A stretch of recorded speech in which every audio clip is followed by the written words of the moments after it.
Friends, ഇന്ന് നമ്മൾ തക്കാളി ചോറാണ് ഉണ്ടാക്കാൻ പോകുന്നത്. അതിനാവശ്യമായ സാധനങ്ങൾ: ബിരിയാണി അരി, സബോള, വെളുത്തുള്ളി, മല്ലിയില, തക്കാളി, ഇഞ്ചി, പച്ചമുളക്, പട്ട, പെരുംജീരകം, മുളക് പൊടി, മല്ലിപ്പൊടി, മീറ്റ് മസാല, കുരുമുളക്, മഞ്ഞൾപ്പൊടി, ഒരു നുള്ള് എന്നിവയെല്ലാം വേണം.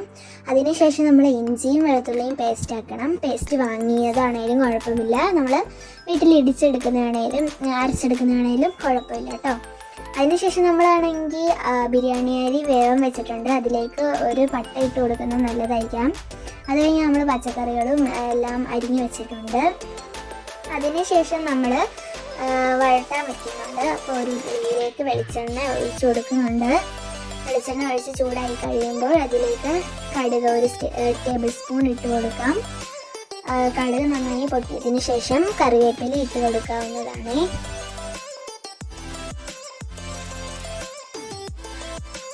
ഇതിലേക്ക് നമ്മൾ സവാള ഇട്ട് കൊടുക്കുന്നുണ്ട്. സവാള നന്നായി വഴലാൻ വേണ്ടിയിട്ട് ഒരു നുള്ളു ഉപ്പും ഇട്ട് കൊടുക്കുന്നുണ്ട്. സവാള വഴണ്ടതിന് ശേഷം തക്കാളിയും ഇഞ്ചി വെളുത്തുള്ളി പേസ്റ്റും മുളകും എല്ലാം ഇട്ട് കൊടുത്ത് വഴട്ടാവുന്നതാണ് കേട്ടോ.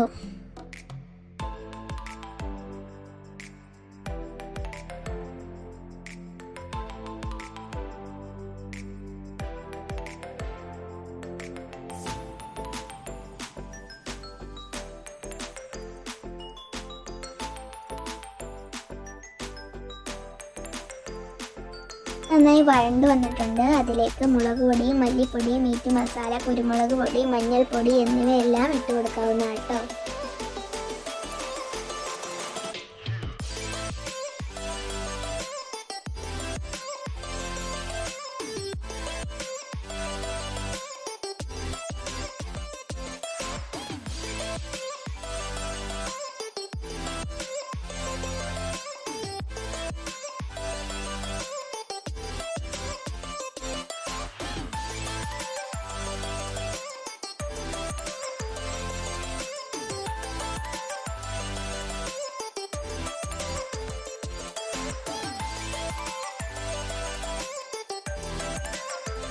ഇനി അതിലേക്ക് നമ്മൾ വെള്ളവും കൂടി ഒഴിച്ചു കൊടുത്തിട്ടുണ്ട്. തക്കാളി ചോറാണെങ്കിൽ വെള്ളം ഒഴിച്ചു കൊടുക്കണമല്ലോ, എന്നാലല്ലേ ചോറിൽ ഇത് പറ്റുള്ളൂ.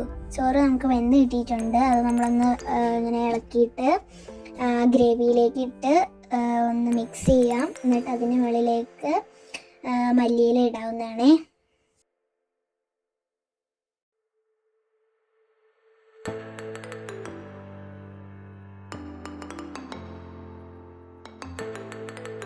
തക്കാളി ചോറ് റെഡി ആയിട്ടുണ്ട്. എല്ലാവരും ട്രൈ ചെയ്ത് നോക്കണം കേട്ടോ.